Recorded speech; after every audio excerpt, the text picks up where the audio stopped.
아침에 일어났을 땐 괜찮은데 밤만 되면 그렇게 발이 붓고 신발이 안 맞는다. 많은 여성분들의 고민이 다리가 붓는다는 거였어요. 살이 찌기 쉬운 체형이 될 수가 있어요. 내가 좀 잘 붓는다, 나한테 부종이 있다라고 하면 물이 많아서 그렇구나, 수분 섭취량을 줄여야겠다 라고 생각하시면서 물을 좀 안 드시는 분들이 계세요. 일반적으로 건강한 사람이 잘 붓는다고 하면요, 물이 많아서라기보다는 오히려 물이 적어서라고 보셔야 해요. 보통 인체의 80% 정도가 물로 구성이 되어 있다고 하죠.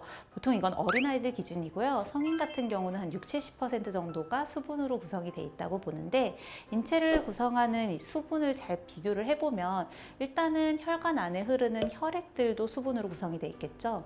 근데 그것뿐만 아니라 세포랑 세포 사이에도 간질이라고 해서 이 세포의 기질이라는 공간에 또 수분이 차 있게 되거든요. 그런데 내가 몸이 수분이 부족한 만성 탈수 상태가 되면 물이 빠지게 되니까 그 안에 있는 염분의 농도는 올라가게 되겠죠.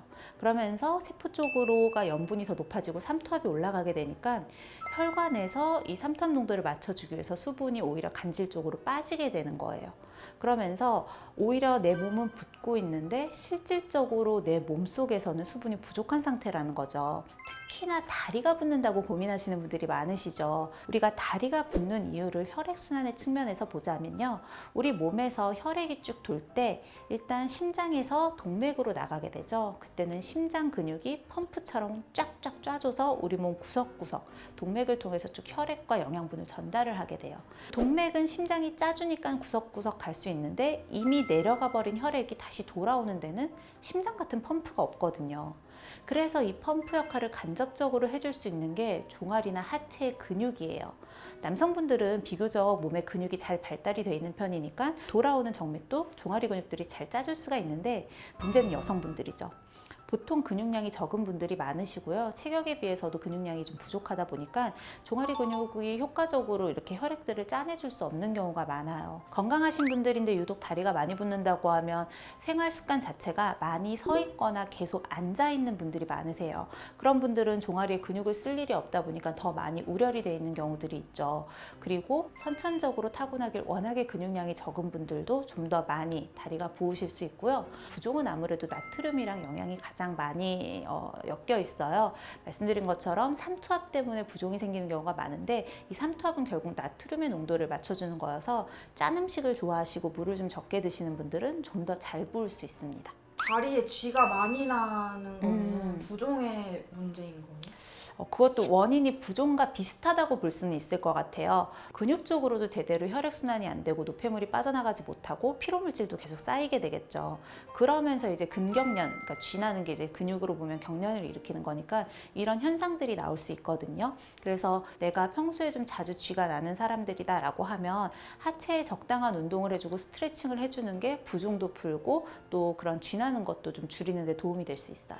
L자 형태로 기대서 다리를 쭉 올려놓으시는 것도 괜찮고요. 그 자세가 좀 고관절에 무리가 된다고 하면 베개 몇 개를 쌓아둔 다음에 다리를 올려놔서 다리가 심장보다 종아리가 위로 갈 수 있게, 너무 오래 앉아있거나 너무 오래 서 있어야 된다 하면 중간중간 이렇게 까치발 드는 식으로 발 뒤꿈치를 좀 움직인다든지 다리를 앞으로 쭉 뻗어서 이렇게 발목을 까딱까딱 해주는 이 정도의 스트레칭만으로도 상당히 많이 개선이 될 수 있거든요.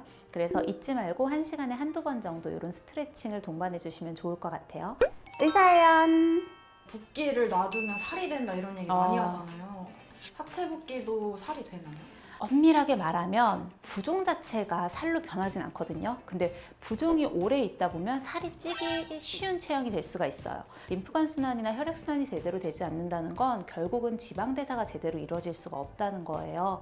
그래서 내가 효과적으로 지방을 태워내지 못하는 상태가 되니까 살을 찌기도 더 쉽고요. 기존에 있는 지방 세포 같은 경우도 거기서 나오는 염증맥의 물질 같은 것들을 쉽게 없애줄 수가 없으니까 계속 그 안에서 쌓이겠죠. 그러면 셀룰라이트로 변형이 될 가능성도 커요. 이게 붓기라고 믿고 싶은데 살일 수도 있잖아요. 이걸 그쵸. 어떻게 구별해야 될까요? 의학적으로 부종을 보는 기준은요, 특히 이제 하체 부종 같은 경우는 이 종아리 앞쪽을 봐요. 여기 보면 이렇게 뼈가 단단하게 있잖아요. 부종이 심하신 분들은 이렇게 눌렀을 때 얘가 일단 잘 안 돌아와요. 다시 위로 올라오지 않고 이렇게 움푹 파인 상태로 있다거나, 아침에 일어났을 땐 괜찮은데 하루 종일 업무 보고 일과 보고 나면 신발이 안 맞는다. 뭐 이전엔 괜찮은데 밤만 되면 그렇게 발이 붓고 무릎 앞쪽이나 이런 데 종아리가 많이 저리고 불편하다, 이런 얘기하시는 분들이 많잖아요. 일반적으로 그냥 잘못된 생활 습관 때문에 생기는 부종의 경우가 더 많지만 아주 극히 일부에서는 병적인 부종일 수도 있거든요. 갑상선 특히나 기능 저하증이 있는 경우에도 부종이 생길 수가 있어요. 그리고 신장이 안 좋은 경우에도 체액대사가 제대로 이루어지지 않아서 부종이 생길 수 있고, 심장이나 간 질환이 있을 때도 생길 수 있거든요. 갑상선 질환 같은 경우는 부종뿐만이 아니고 다른 증상들이 같이 동반이 되죠. 극심한 피로감을 호소를 하시기도 하고요. 그리고 굉장히 추위를 많이 타시게 되고, 또 하나는 머리가 굉장히 푸석푸석해지고 피부도 좀 거칠어져요. 이런 증상들이 같이 있었을 때는 갑상선 기능에 문제가 있을 수 있으니까 한 번쯤 검진을 받아보시는 게 좋을 것 같고요. 단순히 그냥 아침 저녁으로 좀 부종이 있다가 다시 빠지고 스트레칭하면 좋아지고 음식 좀 저염식하면 좋아지고 하는 부종이라고 하면 크게 걱정하지 마시고 그냥 건강한 생활 습관을 유지하시는 것만으로 충분합니다. 구독과 좋아요, 알림 설정까지 꼭 눌러주세요.